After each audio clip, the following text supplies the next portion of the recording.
You listen to Thursday Late Night Jazz. I'm Rusty Hassan, and we have Duduka Da Fonseca on the line to talk about his upcoming gig at Keystone Corner. Welcome to WPFW. Thank you so much, Rusty. Thank you very much for your time. Oh, my pleasure. It's been a while since we sat and talked some years ago at Blues Alley. I think at that time, at that time you were talking about a book you were working on terms of developing someone's percussive skills, if I remember correctly. So yes, maybe. Well, I did a book, together with Bob Winter. Yeah. But that was a long, long time ago. I think we saw each other after that. I hope so. I know it's been a while. Yes. That came out on 1990 or 1991. Oh, we did see each other since then. Okay. Yes. Well, since we talk about the book, the name is Brazilian Rhythms for Drum Set. It comes with 2 CDs, and you can find on Alfred Music, something like that. But I think the last time I saw you was in the Mid-Atlantic Jazz Festival. Sure. I think definitely. I was playing with Rufus Reed. Absolutely. And Steve Ali and Yosvani Terry. I think that was the last time I saw you, 3 years something ago. Right. Absolutely. It's been far sooner. Your memory is better than this old man's, I tell you. That's great. I don't know. I'm 70 years old. I'm forgetting a lot of things. Boy, I got you by 5. But let's go back. Let's go back a little bit about how you got into music growing up in Brazil. Where did you grow up, and how did you get drawn to the music?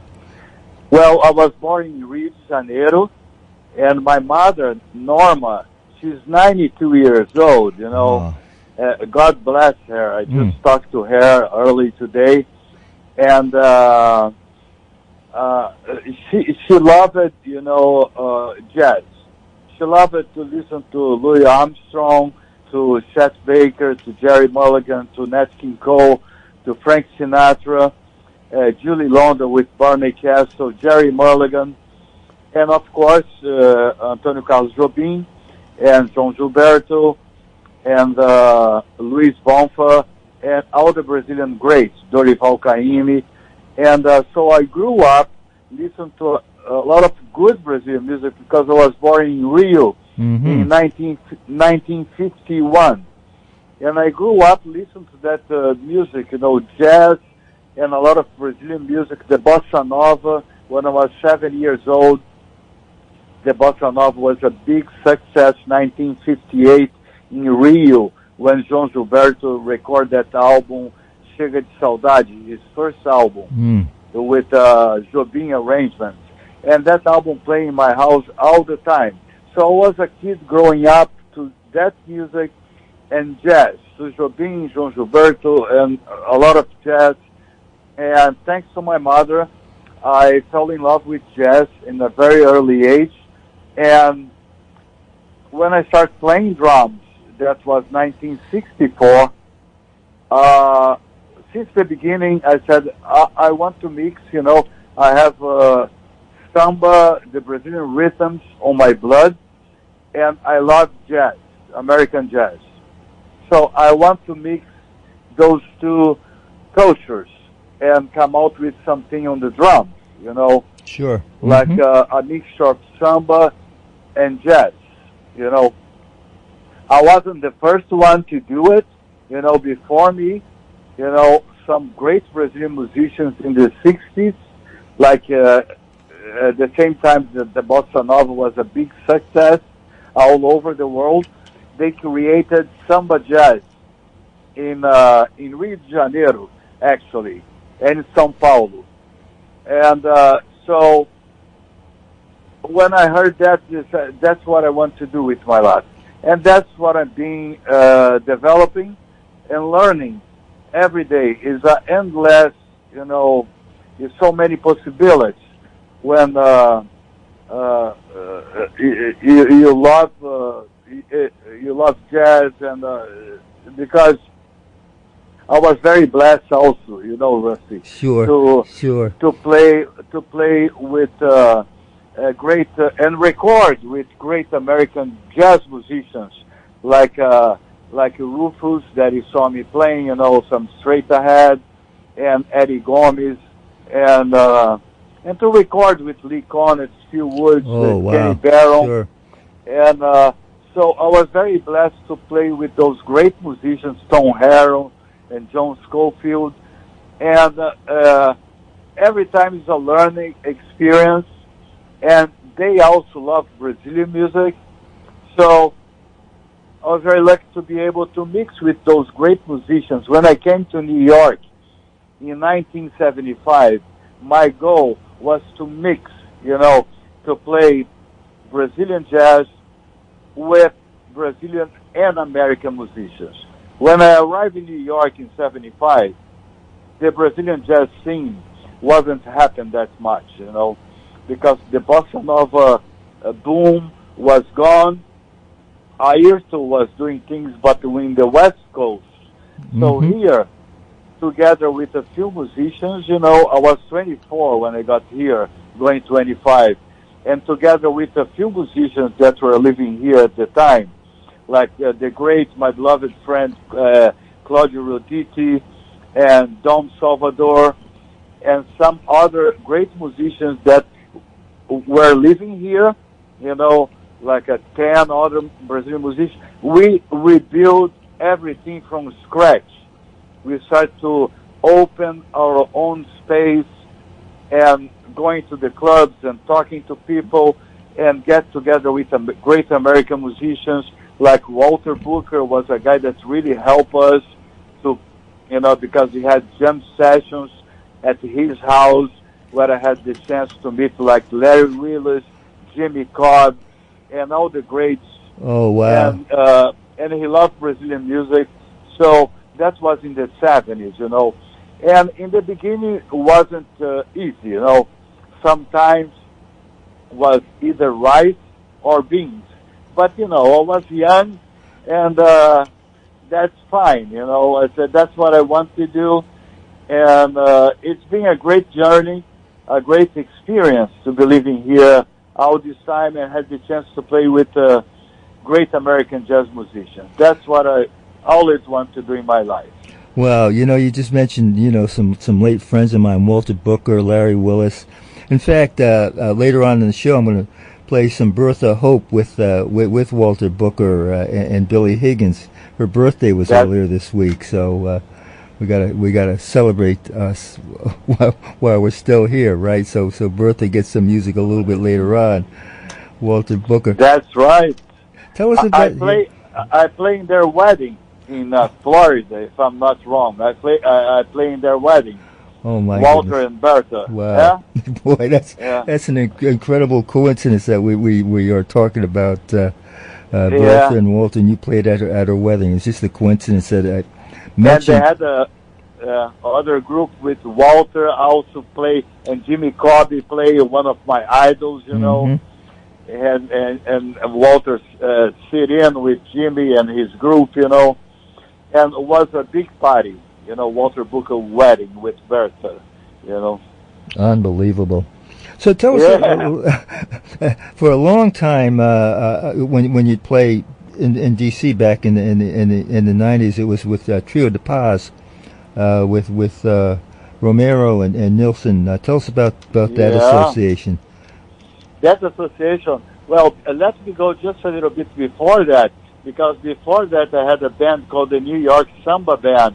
Mm-hmm. And we used to play there, before at One Step Down. Sure. Was a club that we had there.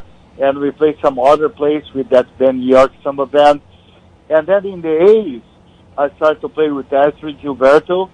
And we used to go there quite a bit and play at Charlie Bird. Sure. The great Charlie Bird, club, Charlie's. Excuse me. Yes. And then I think in the 90s I went there with Three Rapaz, and that thing happened like that. I met Nilson. The bass player Nilson Mata. We used to play soccer in Brazil, but we never we never had a chance to play together, but we were friends before in Brazil. And then I moved here in 75. I went in vacation there in the early 80s, and then I saw Romero playing. And I was like really overwhelmed with his playing. And I talked to him, you know, he knew of me, and I said, Romero, when you have a chance, you know, man, I think you're going to like New York, you know. I've been living there for a while. In 1985, Nilson and Romero, with their wives, they moved to New York, and they called me. At that time, I was living here like 10 years. So musically, I was, you know, in a good, already established myself, you know, recording with American jazz musicians and doing my own things, making my own groups. So they called me when they arrived, and I said, let's put a band together. And at that time, I called Randy Brecker and Eliane Elias, that was, you know, not a star at the time like she is now. She was going up in her career. That's a brilliant career. And Bob Mintzer, and then I call Café da Silva to play percussion, or Guilherme, the great Guilherme Franco, and I call Nilson and Romero, you know, to play. And then we start playing. I call the band under my name Brazilian All Stars with Randy and Bob, you know. Mm-hmm. And they asked me, you really going to call them? I said, sure. You know, if I don't call, you know, they can say two things, yes or no. No, right, okay. Yeah, I need to call. Then I call, say, yes, let's do it. So that was 1986. And then I had a funky basement, you know, in the building that I lived, you know, on Thompson Street. I had a little basement, you know. I mean, I have the apartment there on third floor, but I had a basement that I had a little studio. So I invited Romero and Nilson to start playing together, just the three of us, you know, because that band was too big, you know. And that's how Trio da Paz was born. We started playing together in my basement, and we felt really good. At the time, I was recording for Carl Jefferson at Concord Jazz, and I did the albums with Susanna McCorkley and with Joanne Brekin and Eddie Gomez. And Trio da Paz, we made a demo, and I gave the demo to Carl Jefferson. And he said, okay, if you get a couple, 3 guests, you know, I signed a contract with you. So at the time I was playing also with Herbie Mann, and I had recorded with Joanne Brekin, and Claudio Roditi is I know Claudio since I'm 15 years old. And so I called them, and they, yes, sure, let's do it. And my wife, also Maúcha Diné, that's going to be singing at Keystone Corner.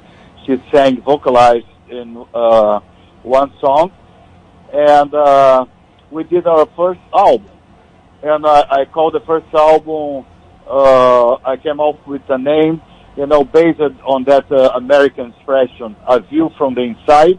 I call Brazil from the Inside, you know. And the album was a big, you know, was very well received. And after that, you know, we've been together like for over 30 years, you know, since 1986. Wow, boy. So. And Romero is the godfather of my wedding with Maúcha. And Nilson now, I think now he's in Brazil right now.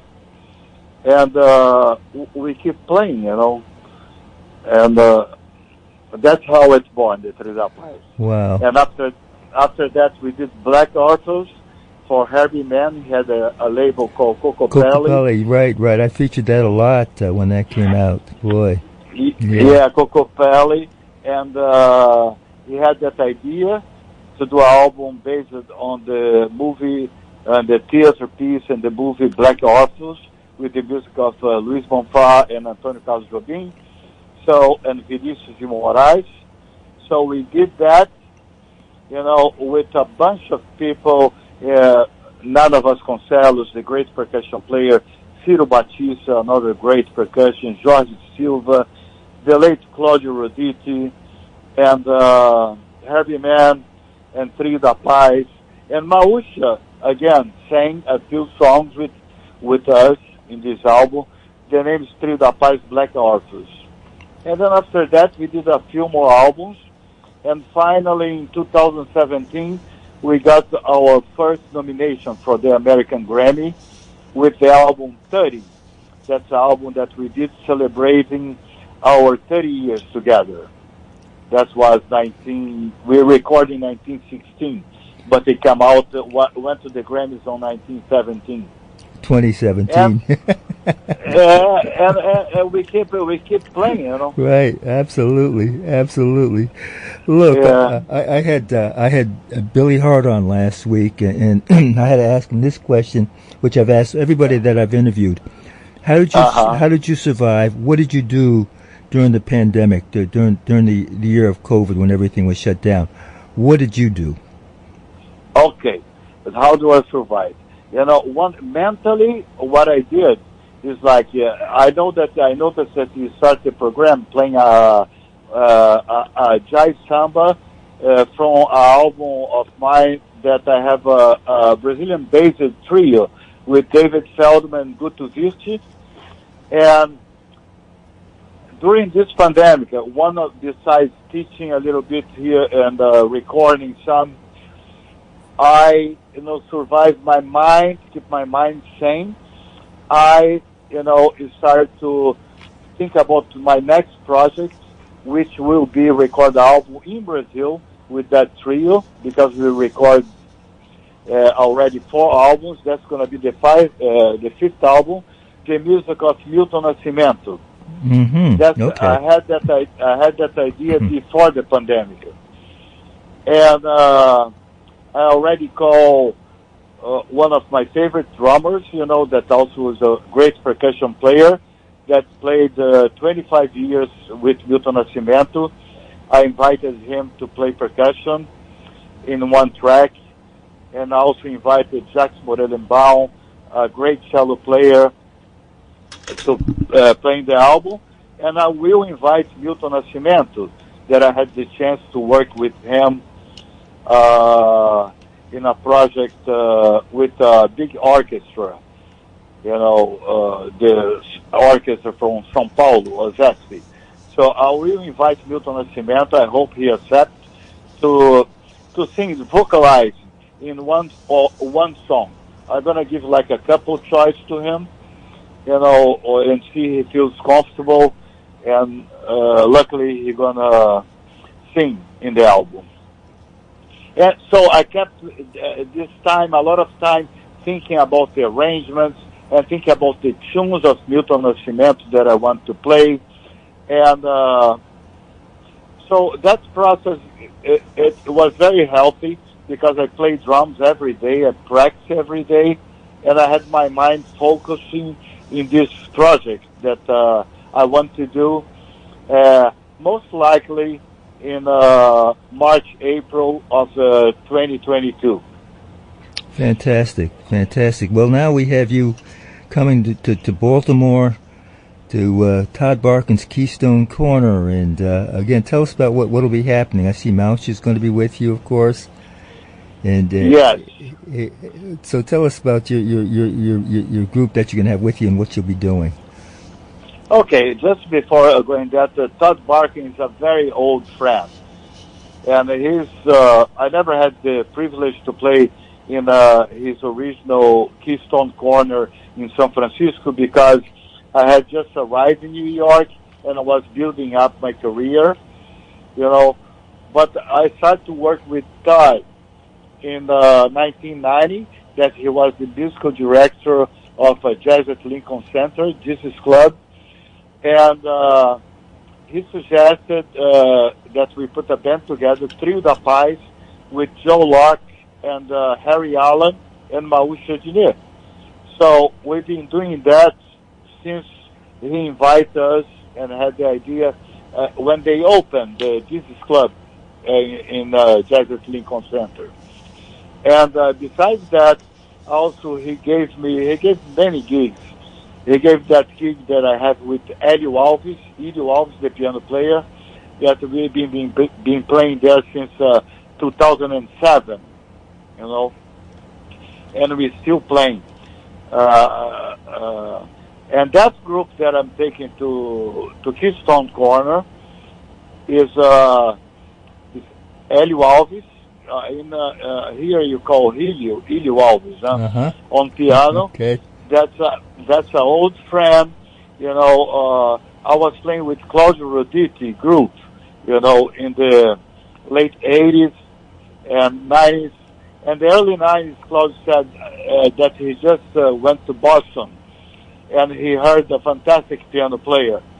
And then Claudio put some gigs together in New York in 1993 and invited Elio to come to play in his quintet. So Elio came to play in his quintet, and since then, we never stopped playing together with different, you know, formations. Either with Claudio Roditi, we travel a lot with Claudio all over the United States and Europe. And also, I have projects together with Elio, many projects. I play in his bands. He plays on my bands.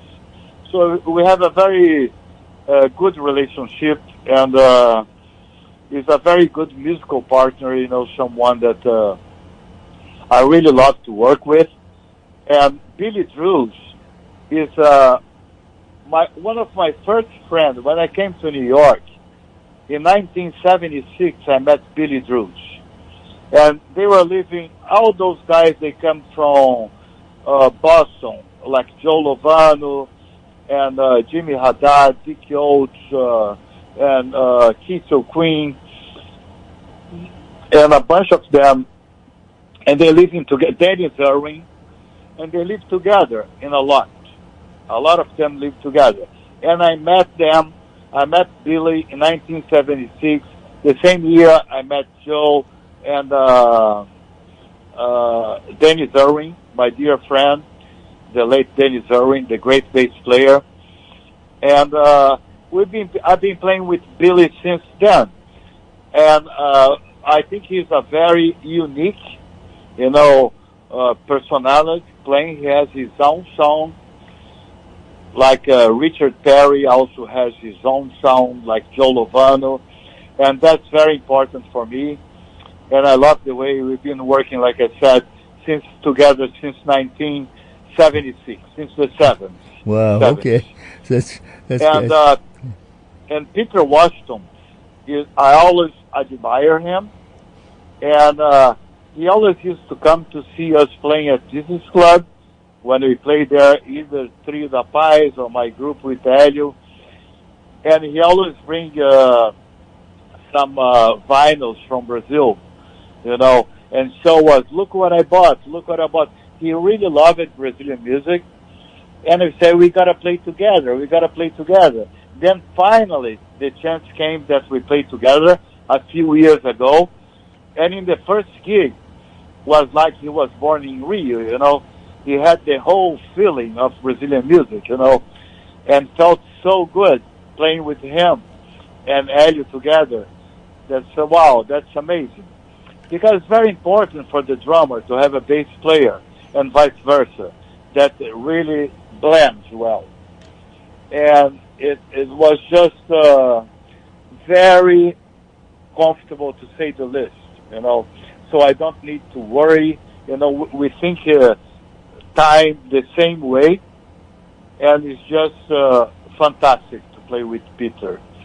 He's a wonderful man and a fantastic musician, you know.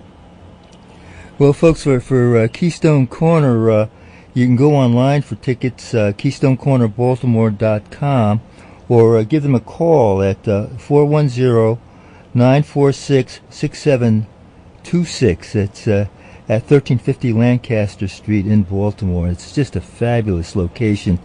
The food is awesome also. Yeah. Yeah, Duduka, I'm so glad you're able to call me tonight. So what we're going to do is I'm going to play Dingy from the Samba Jazz and Tom do Jobim, the newer recording.